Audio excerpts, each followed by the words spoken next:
নমস্কার বন্ধুরা, মুন্নির পাকশালাতে সবাইকে স্বাগত। আজকে খুব ইজি অথচ খুবই সুস্বাদু পার্শে মাছের একেবারে একটা পাতলা ঝোল, মানে কালো জিরে কাঁচা লঙ্কা বেগুন দিয়ে একটা পাতলা ঝোল রান্না করব, যেটা গরম ভাতের সঙ্গে খেতে ভীষণই ভালো লাগে। আর এই ঝোলটা অনেকেই রান্না করতে পারেন, তবে আমি আজকে শেয়ার করব যে আমি কিভাবে রান্না করি। আসুন তাহলে ভিডিওটা দেখে নেওয়া যাক। পার্শে মাছের ঝোল রান্না করবার জন্য এখানে আমি 10-12টা পার্শে মাছ নিয়েছি এবং একদম টাটকা পার্শে মাছ। আর পার্শে মাছগুলো খুব ভালো জাতের মাছ, একেবারে ধুয়ে নুন হলুদ মেখে নিয়েছি। আর এর সঙ্গে যেহেতু বেগুন দিয়ে ঝোল, এই যে একটা বেগুন কেটে নিয়েছি।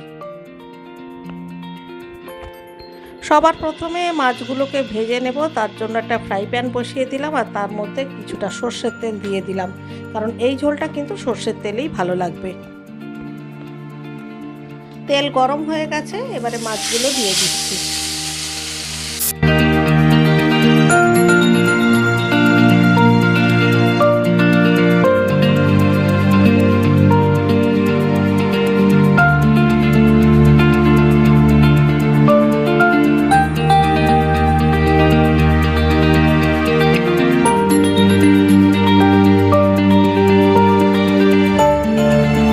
সমস্ত মাছগুলো ভেজে তুলে নিলাম। এবারে এই তেলের মধ্যে অল্প একটু কালো জিরে ফোড়ন দিয়ে দিলাম।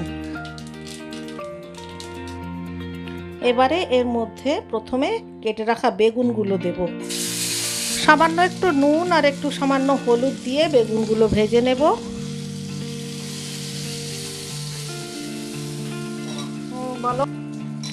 বেগুন এরকম লাল লাল করেই ভেজে নিতে হবে। বেগুন কিন্তু একদম ভাজা হয়ে গেছে। এইবারে এর মধ্যে আমি জল দিয়ে দেব, তবে তার আগে সামান্য একটু তেল দেব, কারণ বেগুনে অনেকটাই তেল টেনে নিয়েছে। এবারে জল দিয়ে দিচ্ছি। ঝোল ফুটতে শুরু করে দিয়েছে। এবারে স্বাদ মতো নুন আর হলুদ দিয়ে দেব।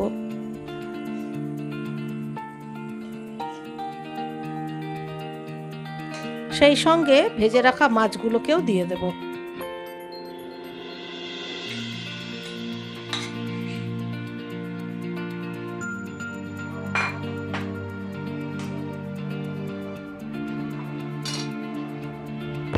এবারে ঢাকা দিয়ে কিছুক্ষণ রান্না করব।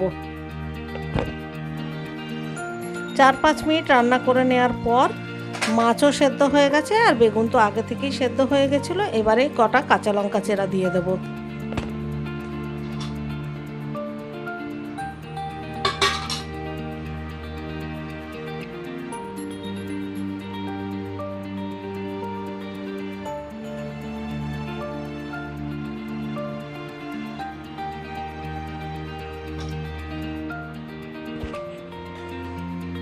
আবারও ঢাকা দিয়ে দিলাম।